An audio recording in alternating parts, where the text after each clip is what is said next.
Hello दोस्तों, एक बार फिर स्वागत है भाइयों का चैनल रिएक्शन बाबा में। मेरा नाम है Ram and this side money भाई और अपने दीगू भाई। काफी टाइम बाद दोनों एक साथ हम तीनों आए वीडियो के अंदर। आप लोगों ने देखा होगा बहुत टाइम से वीडियो नहीं बना रहे हैं क्योंकि अब फिर से लॉकडाउन लग गया है, सब जगह ही ऑलमोस्ट लॉकडाउन लग गया है। तो मैं घर वापस आ गया हूँ, तो सब लोग हम वीडियो फिर से बना रहे हैं।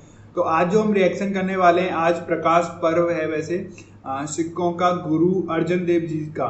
तो भाई हैं अपने हैप्पी सिंह धल्लीवाल भाई, बहुत टाइम से हमारे चैनल को सब्सक्राइब करके रखा हुआ है और बहुत सारे हमको वीडियो सजेस्ट भी करते रहते हैं। तो उन्होंने बोला था कि भाई आज गुरुजी का जन्मदिन है, और वैसे मैंने गूगल पे देखा था लेकिन जन्मदिन तो 30 अप्रैल या ऐसे कुछ था उनका जन्मदिन, आज की तो नहीं था। पर प्रकाश पर्व है आज गुरु अर्जन देव जी का, जो कि 5वें गुरु माने जाते हैं। तो आज हम उसी पे रिएक्शन वीडियो बनाने वाले हैं, उनकी शहीदी पे। तो आई होप आप लोगों को ये वीडियो पसंद आएगी। तो पसंद आए तो प्लीज़ लाइक करें और कमेंट्स भी करें, और आप चाहते हैं आप ऐसी वीडियोज आती रहें तो प्लीज चैनल को भी सब्सक्राइब करें। तो आज का रिएक्शन हम स्टार्ट कर लेते हैं बिना किसी देरी के। Let's play guys. 15 अप्रैल को हुआ था इनका एक्चुअली बर्थडे, और आज है 3 मई।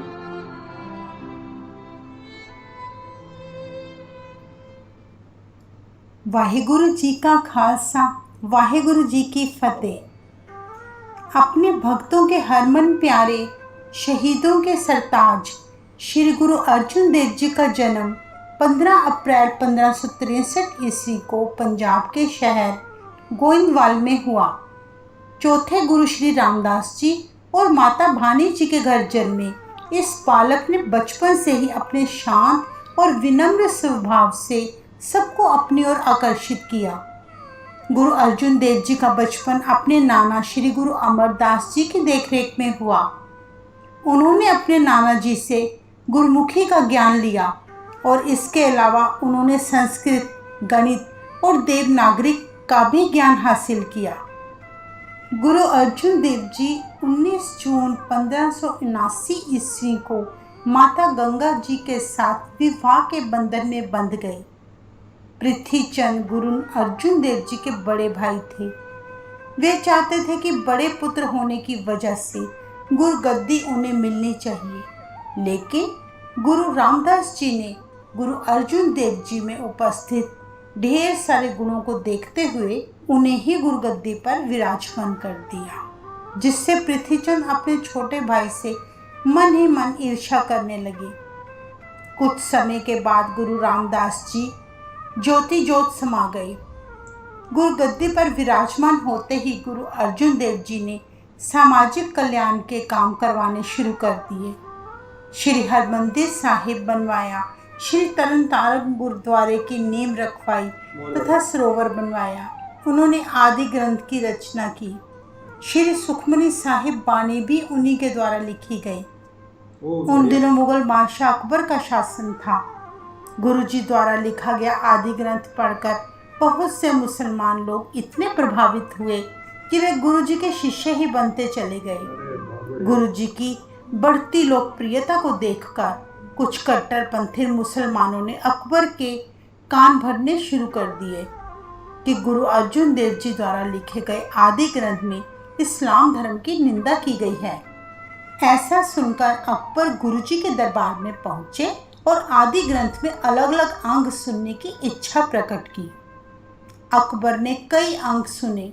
बानी सुनकर ऐसा कहीं भी उन्हें एहसास नहीं हुआ कि इस्लाम धर्म की निंदा की गई हो, बल्कि सभी धर्मों को बराबर दर्जा दिया गया था और सबका मालिक एक निरंकार बताया गया।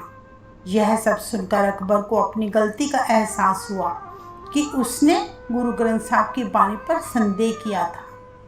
वह पश्चाताप के लिए हरमंदिर साहिब पहुंच गए और 51 स्वर्ण मोहरें भेंट की, अपनी गलती की क्षमा मांगी।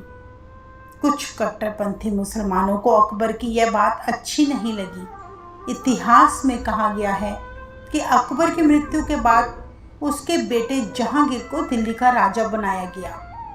कट्टरपंथी मुसलमानों ने जहांगीर को भड़काया कि अगर पूरे भारत पर शासन करना चाहते हो तो मुसलमान धर्म फैलाना होगा और सिर्फ कूटनीति और शस्त्रों के बल पर ही भारत पर शासन किया जा सकता है। जहांगीर के दरबार में एक चंदू शाह नामक का ब्राह्मण था जो जहांगीर का खास सलाहकार था। चंदू की बेटी विवाह योग्य हो चुकी थी, लेकिन चंदू को उसके पंडित ने गुरु अर्जुन देव जी के बेटे हरगोबिंद जी के साथ विवाह करने की पेशकश रखी। चंदू शाह ने पंडित को उस रिश्ते के लिए तुरंत मना कर दिया और हंसते हुए बोला, गुरु अर्जुन देव जी तो स्वयं लोगों के दिए दान से अपना घर चलाते हैं, तो मेरी बेटी ऐसे घर में कैसे सुखी रह सकती है। अपनी बेटी की बढ़ती हुई आयु को देखकर वह कुछ साल बाद गुरु अर्जुन देव जी के बेटे के साथ रिश्ता करने के लिए पहुंच गया। गुरु अर्जुन देव जी चंदू शाह के बारे में अच्छी तरह से जानते थे, इसलिए उन्होंने वह रिश्ता करने से साफ मना कर दिया। इस बात से चंदू शाह के स्वाभिमान को ठेस पहुंची।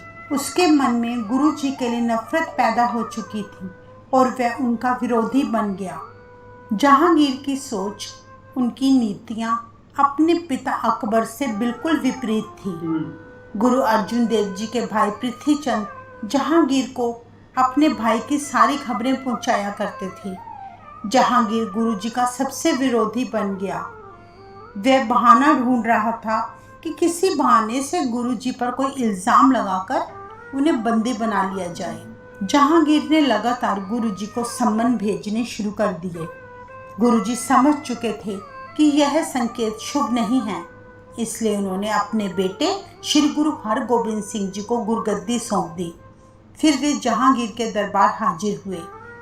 जहांगीर ने गुरु जी को आदेश दिया कि आपको आदि ग्रंथ में कुछ बदलाव करके हिंदू और मुसलमान के बारे में लिखी सारी बातें हटानी होंगी और फिर से आदि ग्रंथ लिखना होगा। गुरु जी ने जहांगीर की बात अस्वीकार कर दी, जिसे सुनकर जहांगीर ने गुरु जी को अपना बंदी बना लिया। चंदू तो पहले ही ईर्ष्या में जल रहा था। उसने जहांगीर से इजाज़त लेकर गुरु जी को अपने घर लाहौर ले गया। वहां जाकर उसने गुरु जी को बहुत यातनाएं देनी शुरू कर दी। पहले दिन गुरु जी को भूखा रखकर यातना दी और ना ही किसी से मिलने दिया गया और ना ही उन्हें सोने दिया गया। दूसरे दिन उसने गुरु जी को उबलते पानी की देग में बिठा दिया। गुरु जी के कराहने की आवाज़ सुनने के लिए चंदू गुरु जी के पास आया तो उसे सुनाई दिया सतनाम श्री वाहिगुरु, जबकि गुरु जी बड़ी शांत और अडोल अवस्था में परमात्मा के नाम में लीन थे। वह महीना बहुत गर्मी का था। सारे दिन उबलते पानी में बैठने से गुरु जी का सारा शरीर छालों से भर गया। तीसरे दिन चंदू ने गुरु जी को गर्म लोहे के तवे पर बिठा दिया। गुरु जी की ऐसी हालत देखकर उनसे मुस्कुराकर बोला कि अगर आपने मेरी बेटी का रिश्ता ठुकराया ना होता तो आपकी यह दशा ना होती। उन हैवानों ने अपनी पूरी हैवानियत दिखाई और गुरु जी के केशों में गरम गरम रेत डाल दी। यह बात पूरे लाहौर शहर में आग की तरह फैल गई। जब वहाँ गुरु जी का प्यारा भक्त मियाँ मीर पहुँचा, जो कि लाहौर का ही रहने वाला था, उसने गुरु जी की ऐसी दशा देखी तो अपनी आंखों पर हाथ रख लिया। तब गुरु जी ने मियाँ मीर से कहा कि देखो, तुम्हारे शहर लाहौर में मेरा कितना सम्मान किया जा रहा है। यह सुनकर मियाँ मीर फूट फूट कर रोने लगे और गुरु जी के पास आकर बोले कि महाराज जी आज्ञा दें कि मैं इन दुष्टों को जड़ से ही ख़त्म कर दूं। तब गुरु जी ने उसे कहा कि रब के हुक्म को स्वीकार करना चाहिए। मियाँ मीर ने गुरु जी से फिर कहा कि आप दुष्टों के जुल्म क्यों सहन कर रहे हैं? आप हुक्म दें तो मैं अपनी शक्तियों से इन सब का नाश कर दूं।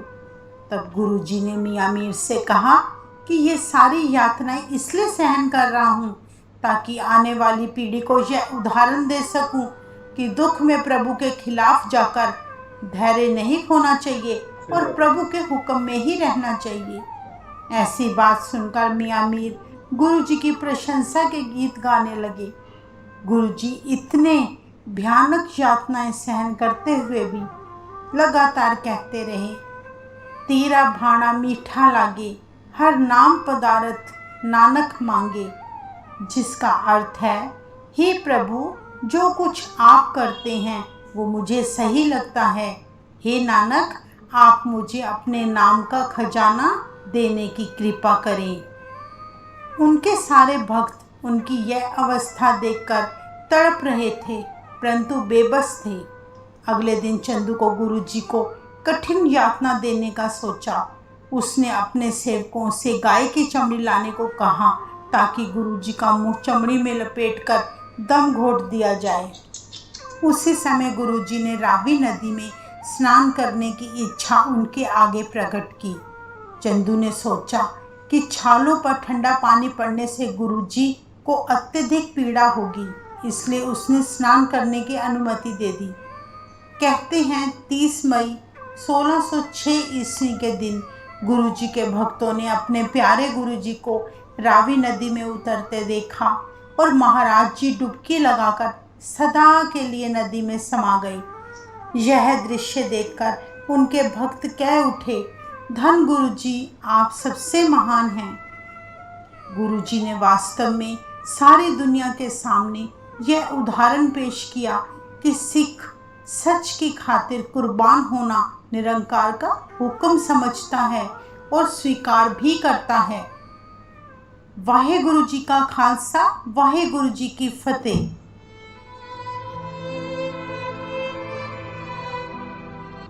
तो गाइस, ये वीडियो थी, बहुत अच्छी थी। गुरु अर्जन देव जी के बारे में बताया गया था, इनकी शहीदी के बारे में, क्या क्या मतलब उन्होंने उसकी लड़की से शादी करने के लिए मना कर दिया, गर्म तवे पे रखा, गर्म पानी में रखा, बालों में वो डाल दिया था गरम गरम रेत, भाई बहुत सारी, फिर भी भाई साहब डटे रहे थे। और इन्होंने कहा था कि मतलब जो सच के लिए लड़ता है वही असली सिख होता है, ये चीज़ है। तो वीडियो बहुत अच्छी थी और मैंने ये चैनल से ली है, मैं इनका क्रेडिट डाल दूँगा अपने वीडियो के अंदर। आई होप आप लोगों को पसंद आई होगी वीडियो, और थैंक यू उन भाइयों को जो हमको ऐसे वीडियोस बनाने के लिए बोलते हैं, सजेस्ट करते हैं कमेंट्स में। अगर आप भी चाहते हैं, आप भी पसंद की ऐसे वीडियो चाहते हैं रिएक्शन बाबा चैनल पर, तो प्लीज़ आप भी ज़्यादा से ज़्यादा कमेंट्स करें, और वीडियो पसंद आई है तो प्लीज़ इसको लाइक करें और शेयर भी करें लोगों के साथ। प्रकाश पर्व भी है आज क्या, मतलब हमेशा ही प्रकाश पर्व ही रहता है। जब ऐसे लोग हैं, हम लोग सही हैं अपने घरों में, तो डेली प्रकाश पर्व ही है। और आई होप आपको मजे आ रहे होंगे रिएक्शन बाबा के साथ, तो प्लीज़ सब्सक्राइब करें रिएक्शन बाबा चैनल को और अपना प्यार देते रहें। मिलते हैं नेक्स्ट ऐसे किसी और अच्छे रिएक्शन वीडियो में, तब तक के लिए guys thank you so much for watching. Tata bye bye, take care guys, see you guys.